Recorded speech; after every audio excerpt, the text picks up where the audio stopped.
Et merci à la Commission pour l'opportunité de participer dans les échanges et dans le cadre des discussions de la planification pluriannuelle. Je m'appelle Efraïn Espinosa et depuis 2021, on habite au Québec avec ma conjointe.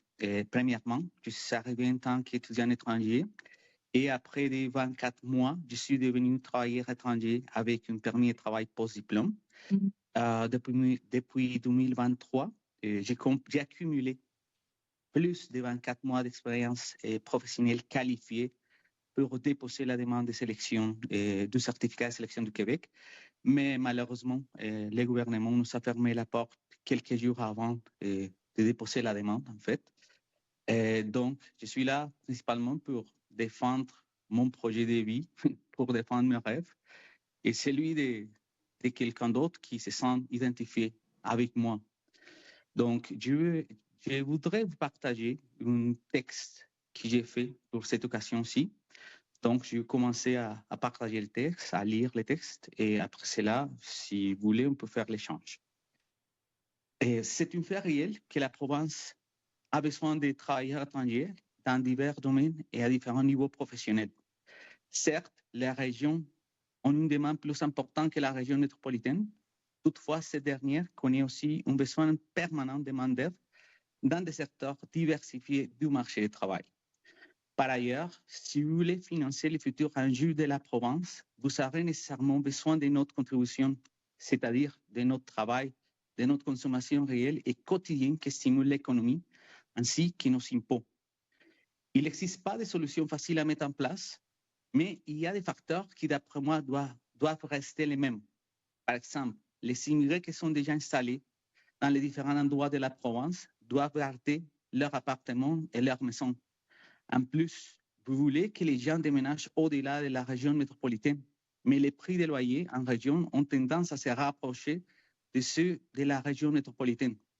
Cela pourrait devenir un facteur qui va déclencher encore une fois l'augmentation de l'inflation dans toute la province. Je vais citer Jacques Natel, professeur émérite de l'Université HEC de Montréal.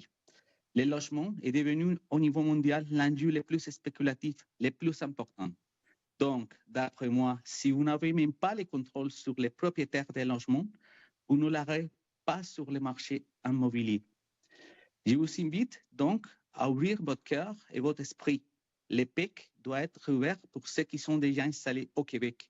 En effet, on a fait un investissement énorme d'argent, de travail, d'expérience professionnelle et de connaissances.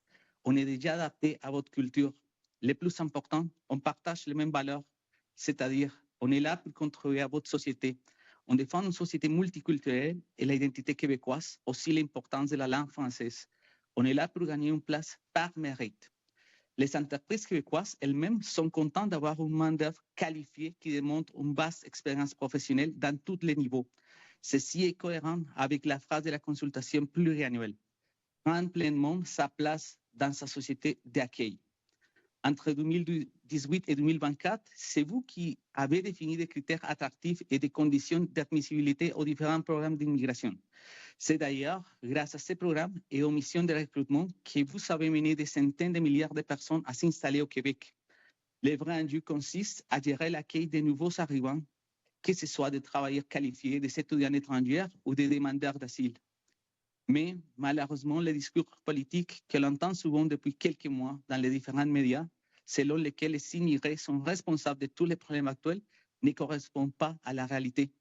En effet, les travailleurs et les étudiants internationaux n'ont aucun avantage ni traitement préférentiel par rapport au reste de la société.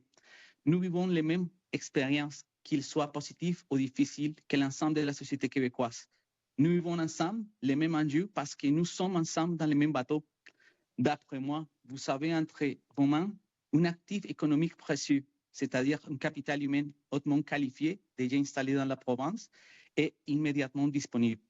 Justement, vous faites référence à plusieurs reprises dans la planification pluriannuelle d'être une société accueillante.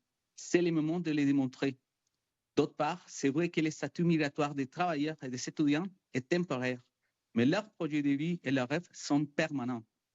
Je cite Gabriel Garcia Marquez. C'est pas que les gens cessent de poursuivre leurs rêves parce qu'ils vieillissent. Je dois vous arrêter, mais vous allez pouvoir continuer par la suite dans la discussion avec les parlementaires. Votre 5 minutes est écoulée. Je dois maintenant laisser la parole à M. Oudeb. Le 5 minutes commence pour vous. Ah, votre micro. Oui, bonjour. C'est ça. Merci pour cette opportunité, merci pour la Commission et pour vous, Madame la Présidente.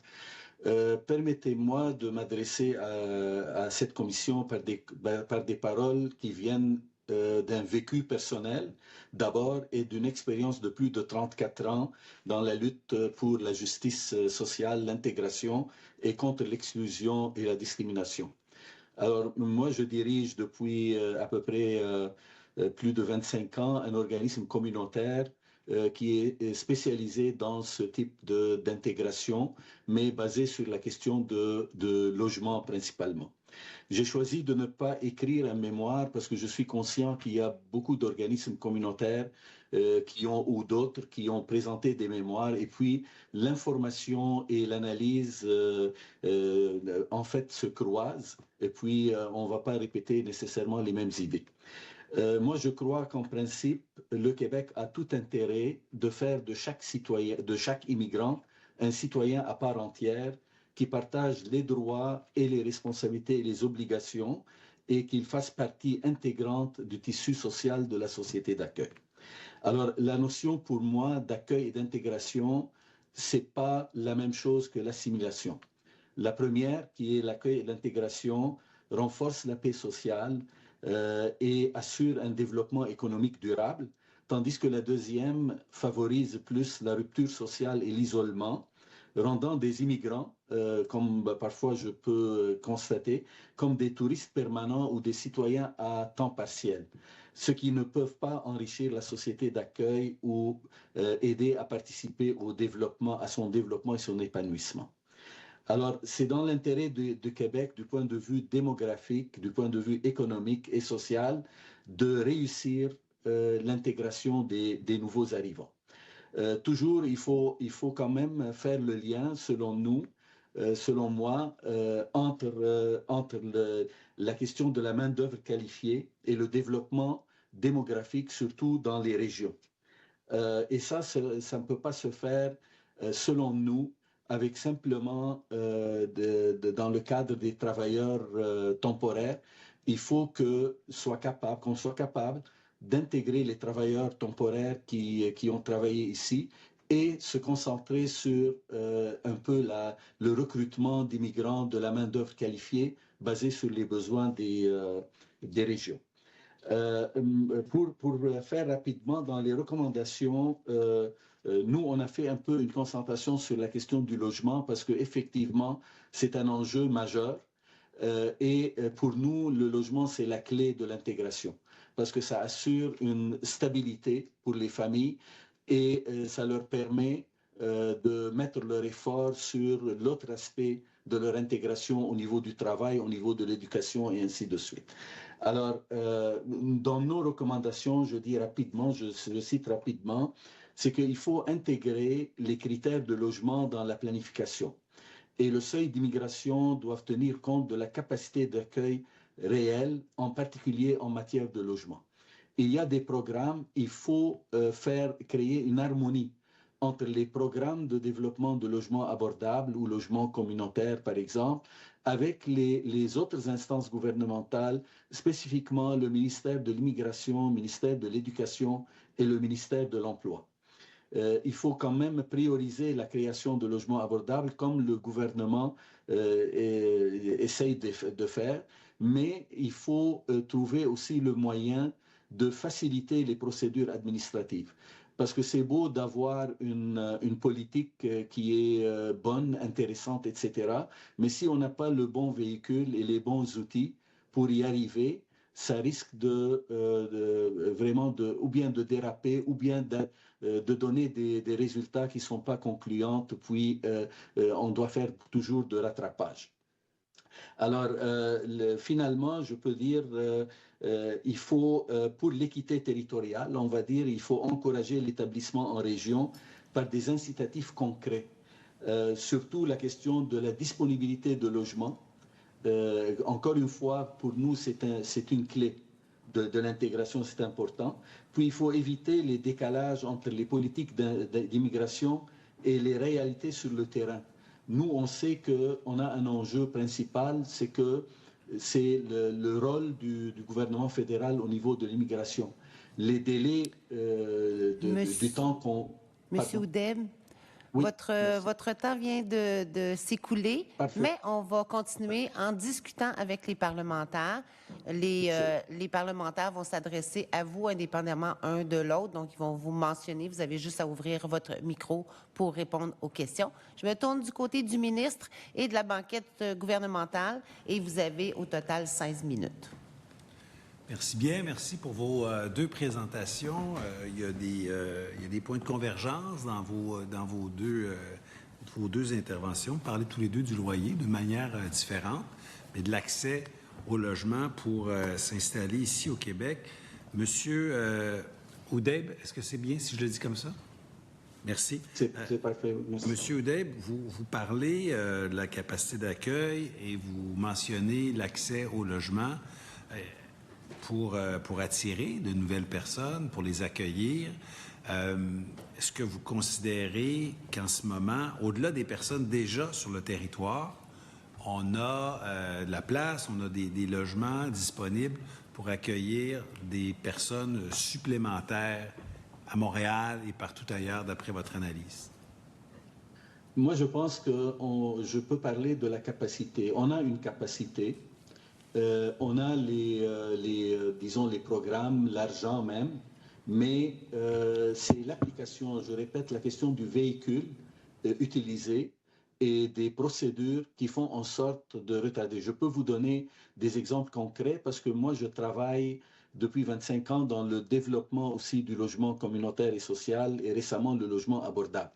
Et je peux vous dire d'expérience que si jamais les procédures et le véhicule utilisé étaient, on va dire, efficaces et adéquats, on aurait pu développer peut-être le double des logements abordables et les logements communautaires qu'on a développés jusqu'à maintenant.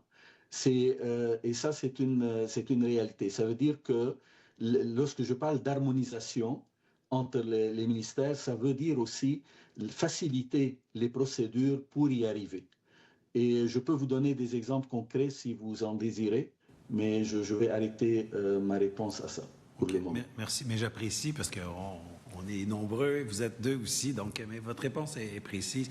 Bien, je vous rassurer à l'effet que, je dirais, depuis quelques années, on a quand même accru de manière considérable notre capacité. Le terme, c'est de faire sortir de terre des logements, un peu comme si on creuse, on fait la fondation, puis on les bâtit. De plus en plus, je vous dirais que c'est encourageant de voir les mises en chantier et les portes qu'on ouvre cette année, l'an prochain, l'année qui vient. Mais on sort d'un moment où ça a été beaucoup plus difficile que ça l'est. C'est pas parfait encore, mais les procédures sont allégées. On s'en va vers quelque chose de plus intéressant. Monsieur Espinoza, est-ce que ça va si je l'appelle Monsieur Espinoza? Oui, c'est correct, ministre. OK, merci beaucoup. Vous nous dites que c'est difficile de trouver des logements et je ne vais pas me tromper d'un intervenant à l'autre, mais il y a aussi la notion de s'établir peut-être à l'extérieur de Montréal, puis les logements sont chers aussi à l'extérieur de Montréal. J'ai regardé les chiffres, je suis interpellé parce que vous ameniez tous les deux. Ce que je vois, c'est que les derniers chiffres que j'ai, 2025, Montréal, un loyer avec 2 chambres à coucher, le chiffre que j'ai ici, c'est 1930, c'est très cher. 1930 par mois, c'est la première position, là, je vous dirais. Après ça, Québec, notre capitale nationale, 1470. Sherbrooke, 1250. Drummondville, 1200. C'est quand même 750 $ de moins par mois. 730 $. Et ça diminue, mais il y a des enjeux de logement dans beaucoup de régions. En fait, dans les villes-centres, souvent, quand on s'éloigne un petit peu, hier, on avait une dame de la Côte-Nord qui disait, écoutez, nous autres, on est capable de trouver des solutions. Il faut juste que les nouveaux arrivants se rendent jusqu'au bout de la route et on va les accueillir à bras ouverts. Mais ce que vous nous disiez, M. Espinoza, c'est qu'il faut, je pense, accueillir davantage de personnes. J'ai vu dans votre commentaire ou dans votre mémoire que vous souhaiteriez que le niveau d'immigration s'établisse à environ 60 000 permanents par année, ce qui est au-delà de ce qui est dans le cahier de proposition. Ce n'est pas exclu d'en discuter. Mais comment on fait pour accueillir plus de monde si on considère qu'on se manque en ce moment de loyer au moment où on se parle? Je considère qu'il n'y a pas de solution facile à mettre en place, en fait. Mais on sait d'avance que les prochaines années, il y aura beaucoup de gens qui vont quitter le Canada en général et même le Québec. D'autre part, comme je disais dans mon texte écrit, il y a des gens qui sont déjà installés, qui payent un loyer qui, on pourrait dire, c'est abordable. Mais si les gens cherchent ailleurs, c'est possible qu'ils vont trouver des prix du loyer qui se rapprochent au même prix qu'ils payent déjà dans la province. Donc, d'après moi, oui, je sais que ce n'est pas facile d'accueillir beaucoup plus de gens, mais on ne connaît pas la capacité d'accueil, même pas. Dans la page 41 du cahier de consultation, c'est bien défini qu'il faut faire attention à cette notion, parce qu'on ne connaît pas bien la notion. On ne peut pas calculer une cible de migration si on ne connaît pas un chiffre d'accueil réel. Oui, c'est vrai, les différents services sociaux ont des problèmes de capacité, ont des problèmes d'attention, des services, mais on est là pour ça. Même les immigrés qui sont déjà installés, on travaille pour les services sociaux, que ce soit dans les écoles, que ce soit dans les hôpitaux, mais c'est que vous n'avez pas un travail facile à faire. Je suis conscient de ça, ministre. Mais tout le temps, on peut trouver des solutions ensemble parce qu'on est tous dans le même bateau, on peut trouver des options. Et même si je fais l'exercice pour vous répondre, si je cherche un appartement sur Kijiji, un appartement à 2 chambres à coucher, par exemple, dans la région de Saint-Jean-de-Richelieu, je peux trouver un appartement à un prix de $1,400. Et à Montréal, je peux trouver le même appartement avec les mêmes prix. Ça dépend. Il faut bien checker cas par cas. Ce n'est pas une chose générale. Parce que oui, vous n'avez pas une solution facile à trouver, mais c'est la même perspective pour nous. Pour moi, ce n'est pas facile de donner une réponse parce qu'il faut bien définir les besoins de la région, de chaque région.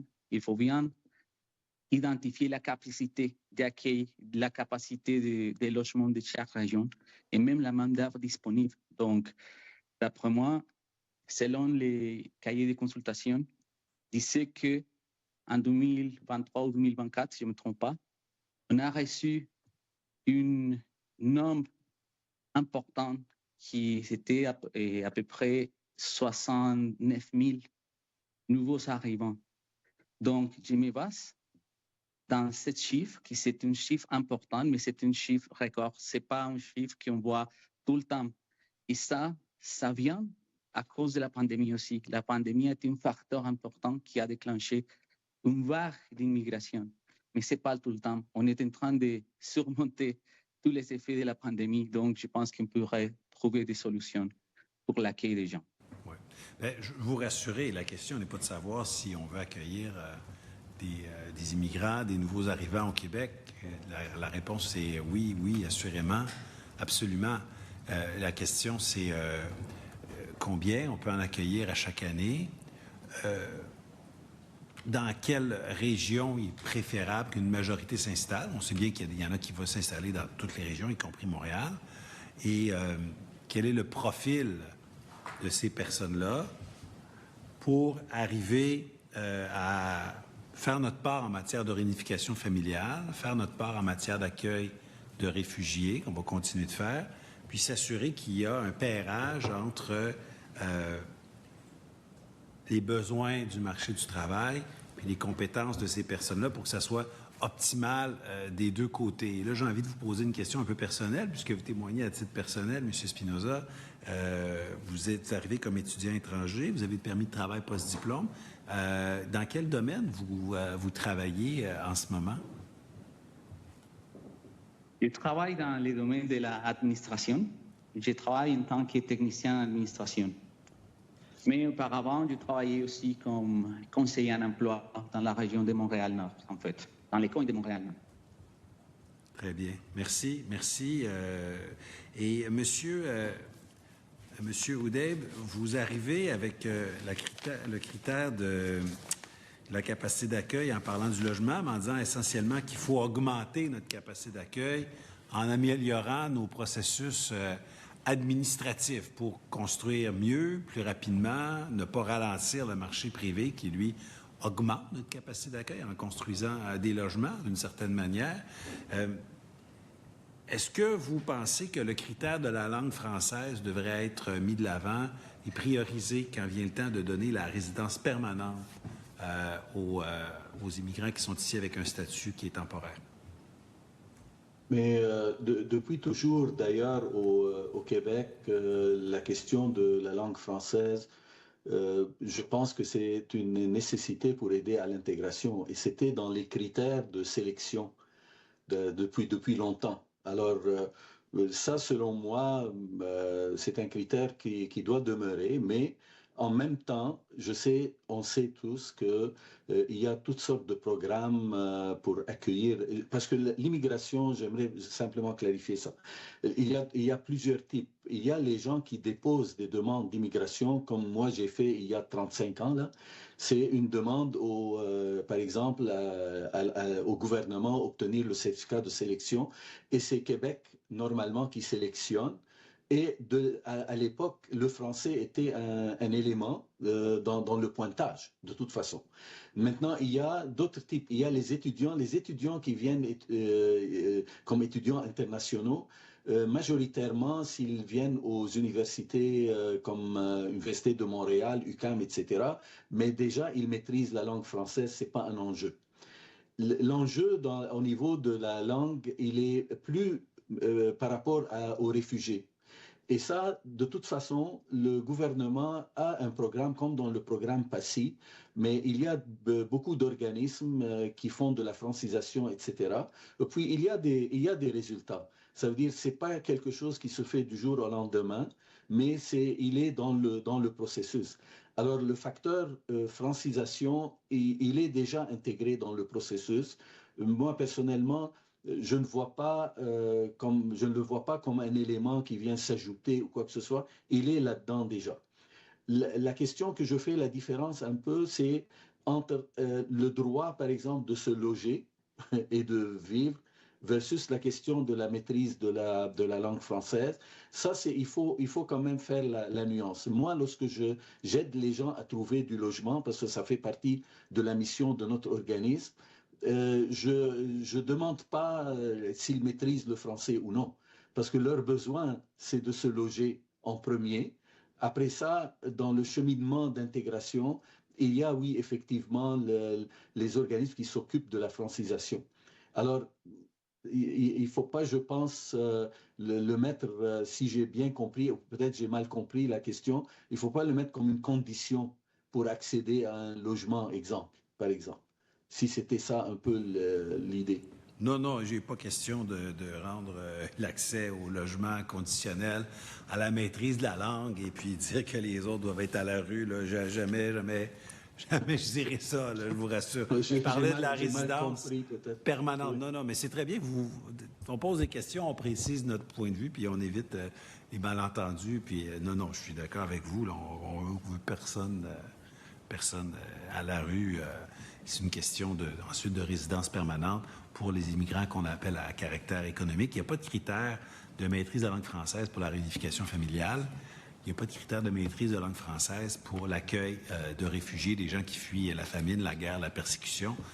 On les francise ensuite, mais on n'exige pas ça pour une question d'humanité, d'humanisme. Le Québec est et demeurera une société d'accueil après la planification pluriannuelle. C'est qui on est. Vous avez mentionné d'entrée de jeu un petit peu au début la notion de l'accueil, de l'intégration. C'est un mot qui est revenu aussi. Vous avez dit on ne veut pas l'assimilation. Je suis d'accord avec vous. Certains ont pensé que c'était une tendance, une politique. Pas du tout. On a adopté en juin dernier loi sur l'intégration à la nation québécoise. Puis on a bien identifié le triple rôle. Moi, je vois le triangle, là, le rôle de l'État qui fait des politiques, qui va chercher des gens, qui fait des programmes, qui subventionne des organismes pour faciliter l'accueil, l'arrivée des gens. Il y a le rôle du nouvel arrivant, le nouveau Québécois qui apprend la langue, se fait des amis, se trouve un emploi, fait sa part en termes d'intégration économique en se trouvant cet emploi-là. Puis il y a le rôle de la société d'accueil, c'est-à-dire des Québécoises et des Québécois qui sont déjà ici, d'aller vers ces nouvelles personnes-là qui viennent contribuer au Québec.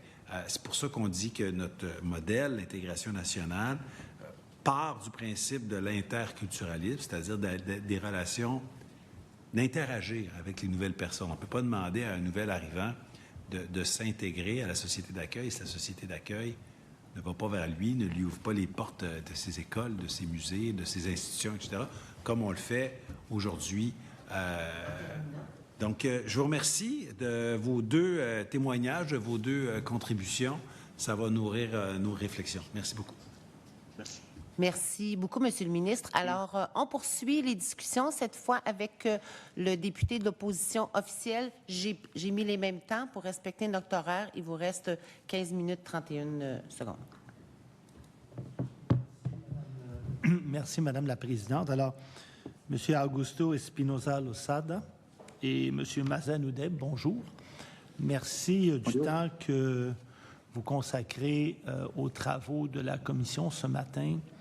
Monsieur Espinosa Losada, vous étiez en train, je pense, de lire un document ou une lettre que vous avez préparée pour la Commission, mais je crois que vous n'avez pas eu le temps de terminer la lecture. Alors, moi, je suis bien prêt à vous écouter si vous voulez terminer, s'il vous plaît.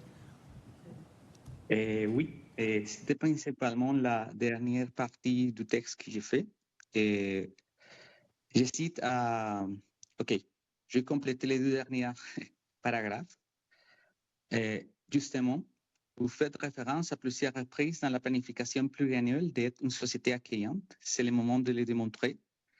D'autre part, c'est vrai que les statuts migratoires des travailleurs et des étudiants est temporaire, mais leurs projets de vie et leurs rêves sont permanents. Je cite à Gabriel García Márquez, un écrivain colombien. Ce n'est pas que les gens cessent de poursuivre leurs rêves parce qu'ils vieillissent. Ils vieillissent parce qu'ils cessent de poursuivre leurs rêves. Et on est venu au Québec pour construire un projet de vie, pour bâtir notre rêve. Et de mon cas personnel, j'habite au Québec presque 5 ans. J'ai déjà fait un chemin. J'ai déjà passé par différentes étapes de ma vie au Québec où j'ai bâti ma vie. J'ai passé par apprendre à améliorer la langue française aussi, par finaliser mes études au Québec, par acquérir l'expérience professionnelle requise pour me préparer, pour m'intégrer à votre société. Donc, c'est pour cela que je pense que, oui, je sais qu'il y a des difficultés, mais ces difficultés, on peut les surmonter ensemble parce qu'on est déjà préparé pour contribuer à votre société et on travaille maintenant pour vous. Donc, c'est ça principalement ce que je voulais dire. Merci. Merci beaucoup. Alors, nous sommes jeunes et nous continuerons de rêver et à travailler, évidemment, tous ensemble. Merci beaucoup pour votre témoignage. Vous prenez le temps de nous parler. Je comprends que vous êtes technicien en administration et en éducation. Vous êtes arrivé ici, bien sûr, de votre pays d'origine, peut-être, vous pourrez préciser. Et est-ce que vous avez appris le français au Québec ou si vous aviez déjà une connaissance du français avant d'arriver? Et je suis arrivé au Québec de la Colombie en 2021.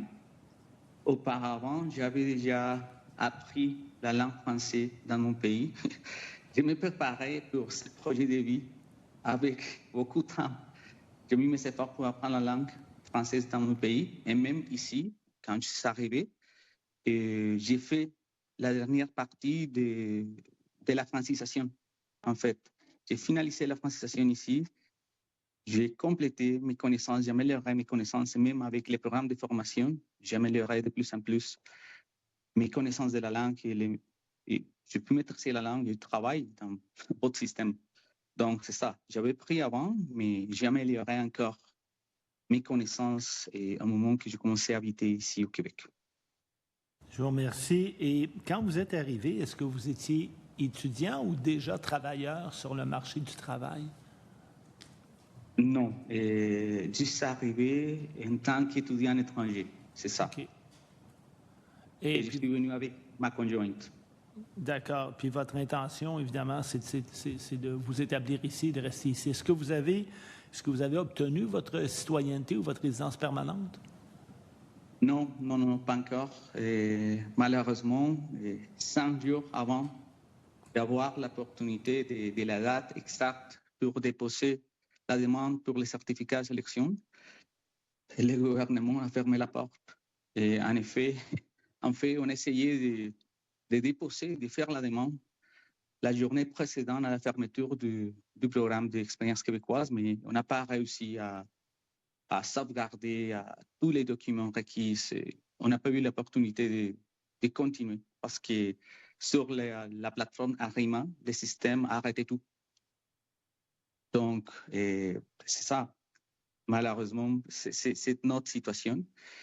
Et je ne sais pas quoi dire de plus parce qu'on ne sait pas quoi faire. Et on vit un peu on est vraiment inquiet parce qu'on ne connaît pas l'avenir ici. Et il n'y a pas la stabilité pour construire, pour continuer notre projet de vie. C'est ça. Et je comprends que vous êtes au Québec depuis plusieurs années maintenant. Donc, vous avez un logement, vous avez fait des efforts pour apprendre le français. Je comprends que votre souhait, votre rêve, c'est de rester ici. Oui, tout à fait.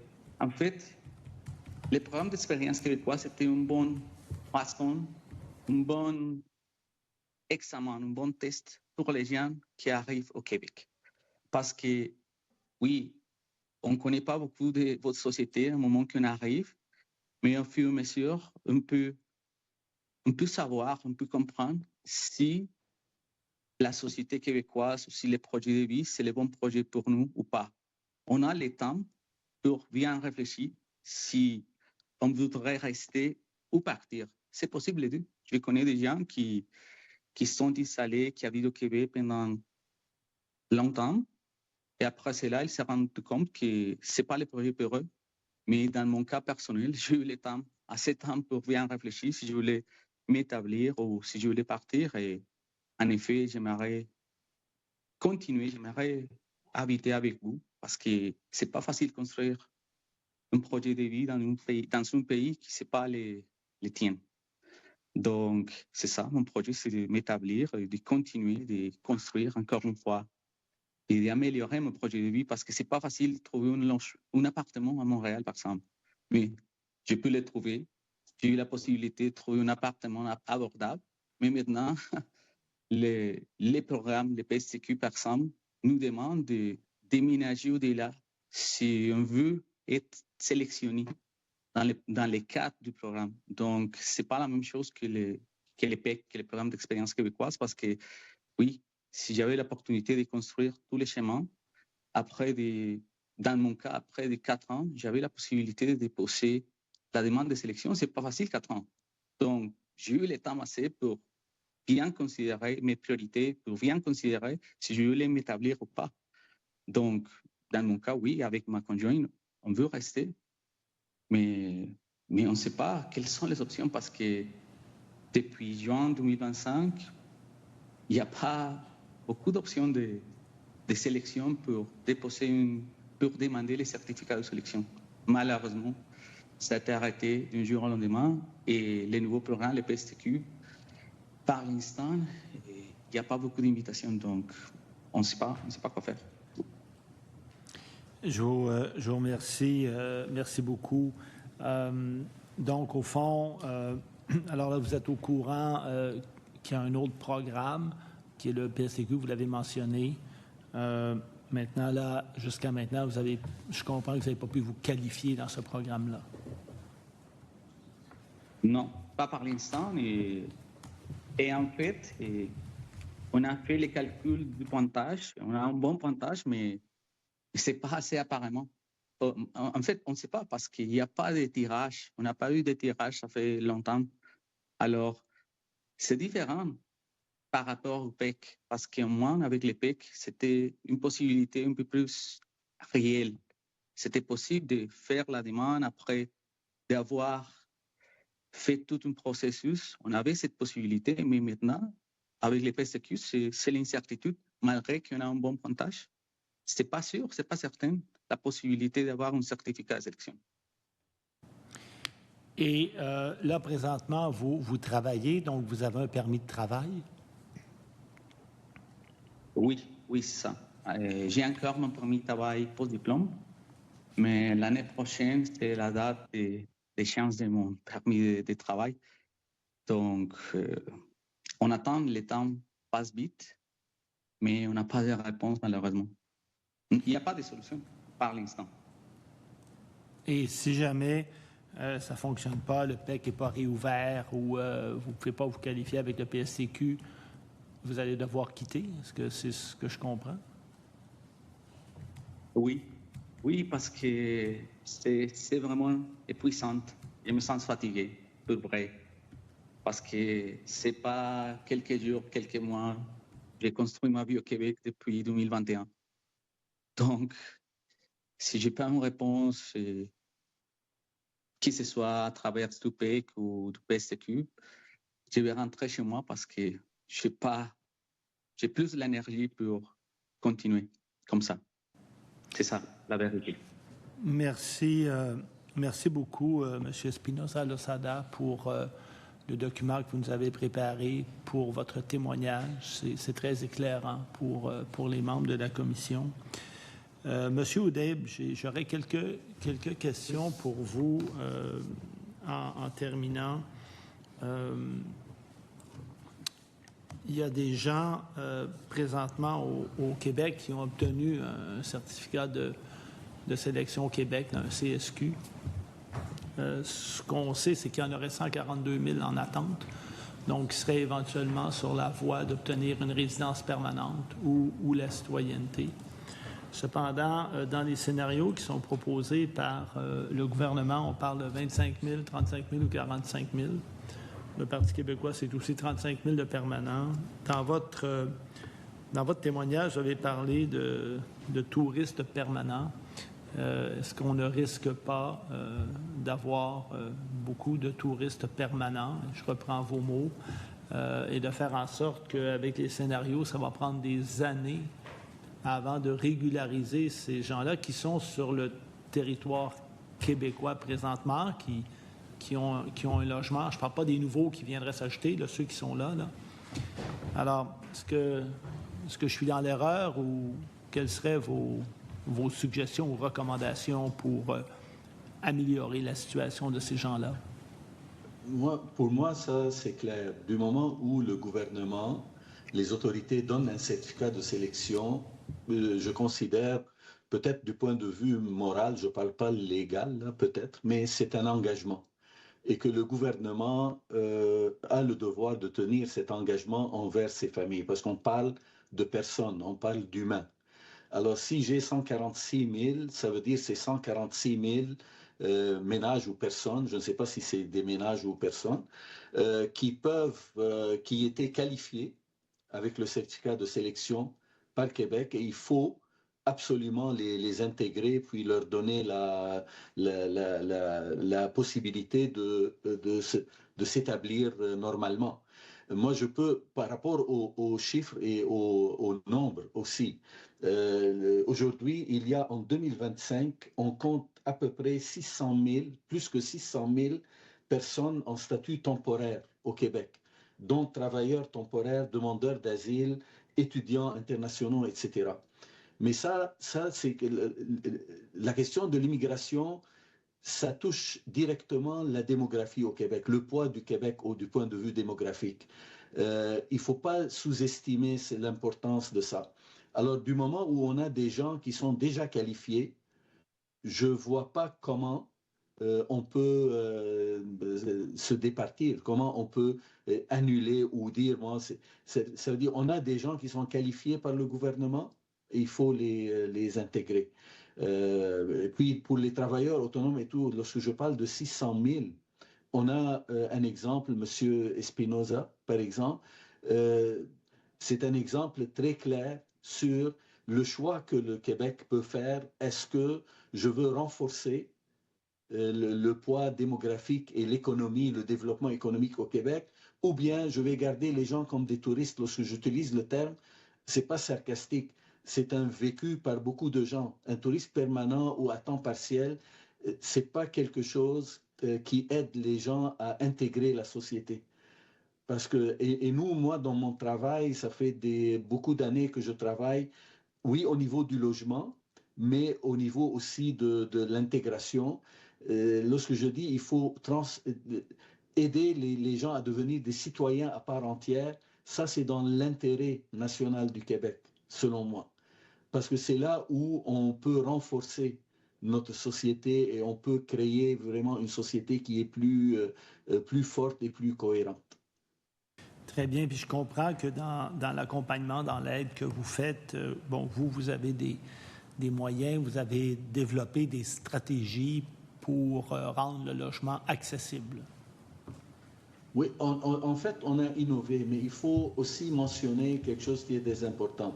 L'implication des gouvernements, lorsque je dis des gouvernements des 3 paliers, dans la question du développement du logement abordable, elle est essentielle.